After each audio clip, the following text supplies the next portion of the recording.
Russell rank all time? Shit. That's a good question. Me personally, I think he's top 10 of all time. He not no top 10, bro. That boy not. He not better than 10 niggas in the NBA right now. Nah. I ain't gonna say that. That's crazy. I can name 10 niggas on. I can name 10 niggas on the court right now that will have a better NBA career at the end when it comes down to it than Bill Russell, bro. Have a better career overall. Now you Allen. They will. I'll tell you what. I'll give you reasons why I think Bill Russell is one of the most overrated players that I remember. One, I just want to say he's an amazing man. No problem with the man. Civil rights icon. He played in a very racist city and overcame all. Rest in peace. Rest in peace, Bill Russell. And I think he died last year. So I want to say rest in peace, Bill. All right. So now to the topic in question, the topic at hand.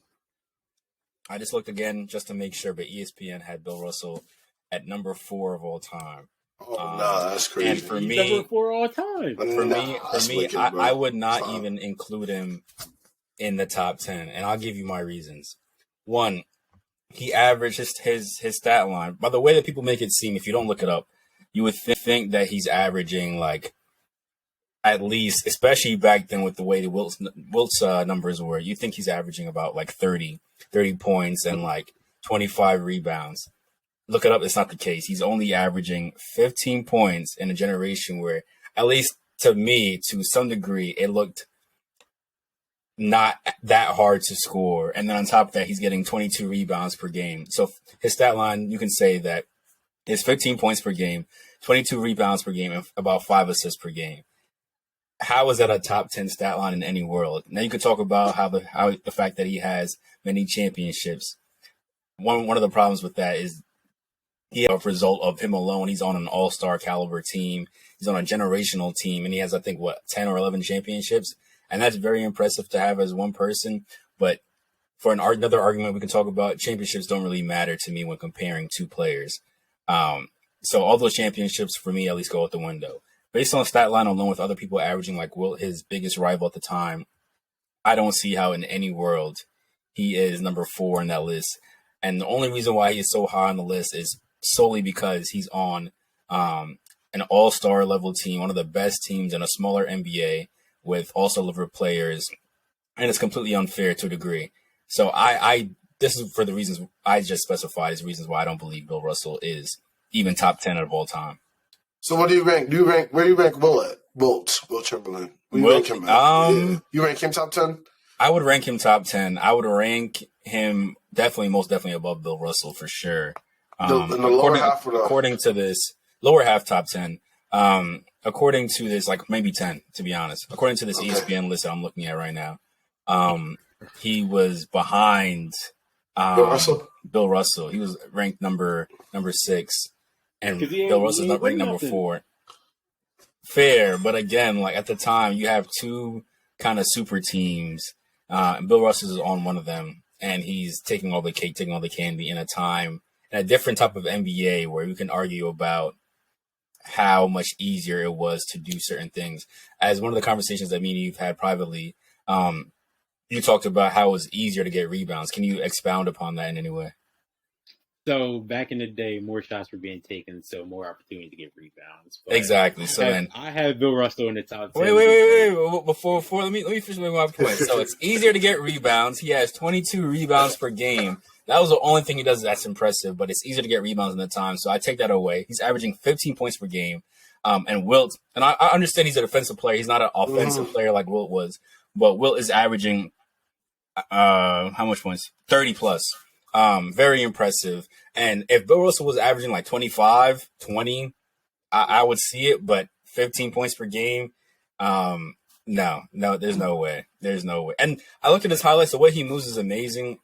And I understand he's not an offensive player, but the way he moves is ridiculous. He should be able to get a lot more points, in my opinion. 15 points? Nigga, what the fuck? Bro, he moved like middle schoolers move today, bro. That's how he moves with the rock. I disagree. I disagree. If you look at him, and Wilt, they're very athletic. They're very athletic people. 15 points, bro. Come on. Don't get me wrong. For their size, Nah. they were fast. They got from that side. They got from A to B fast as hell, bro. Again. But other than that, they did not have that much skill. Take a look at the highlights. Take a look at the highlights. I'm not saying their athleticism separated them apart, bro. Absolutely. But at the same time, they have talent that you can't deny. The ball is different.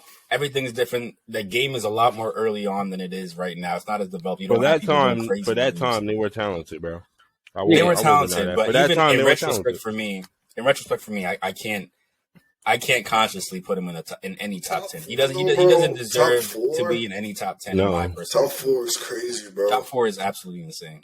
Bro. So if a player in the 60s were to average 45 points per game and win 11 championships, would you think the public will deem him a top 10 player of all time? I will concede. At least for me, I will concede that. I will concede from the 60s. Even though it's the 60s. Why can't the same? Because one person 45 a game is crazy, bro. 45 is different from 15. I honestly, my personal opinion, if he's averaging 45, and I had to kind of compare that to today's NBA, I'm taking that down to like he's 30, ahead of his 35, time if he's averaging 30. 45, he's ahead of his time. I wouldn't chalk that up to just straight.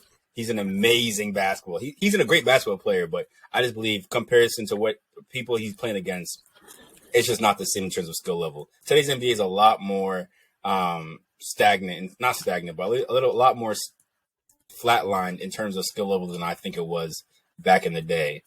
When it comes, because I think back in the day you had just have pure athleticism, like someone like Wilt, someone like Bill Russell. That really kind of puts you over the bend in comparison to having actual post moves, actual dribble moves, and things. Obviously, the game has changed and the game is different, but nonetheless. Niggas did not have to have that much skill, dog. Exactly. You could go to the gym every day. If you could jump higher than everybody else on the court, you was set. If you was the tallest player and you could jump higher than anybody else on that court, you was set. You was gonna have a great career. And if you could run and be coordinate, then so basically, if you was black, bro, that's what I'm saying, bro. You had good black genes, bro. Bro, those niggas, half of those people back then were trash, bro. More than Wilt Chamberlain. That's Hakeem. the default top 3. Shaq. Me personally, I had Hakeem. Bill Russell's not over Shaq. Hakeem, bro. Shaq Russell's not over Hakeem, bro. I think Bill Russell by default has to be a top 3 center of all time. Absolutely No, he's not over Hakeem. He's not over Hakeem, bro. I don't personally agree, but a lot of people would agree that he's top 3. Obviously, I think he has to be top 3. By what metric do you make him top 3? Bro, it's just like people just give him that, bro. And that's the problem that I have. Yeah. It's out of respect. It's out of respect. It's not out of actual looking at the stats, looking at the game. There's no way he's top 3. And LeBron can't get his credit for his championships though. Like, oh wait, LeBron definitely gets his credit for his championships. It's a different time. It's a more skillful time, exactly. And I've said this earlier, and I guess this would be somewhat of a good segue. But he has how many championships does Bill Russell have? Like 11 or something like that? Yeah, he has 11. Yeah, so 11. And this is my argument already when comparing two players. When comparing two players who are not the top 2 players of all time, championships do not matter in the slightest, not even a little bit. So whenever people are comparing players, I think they should never, ever use championships. Or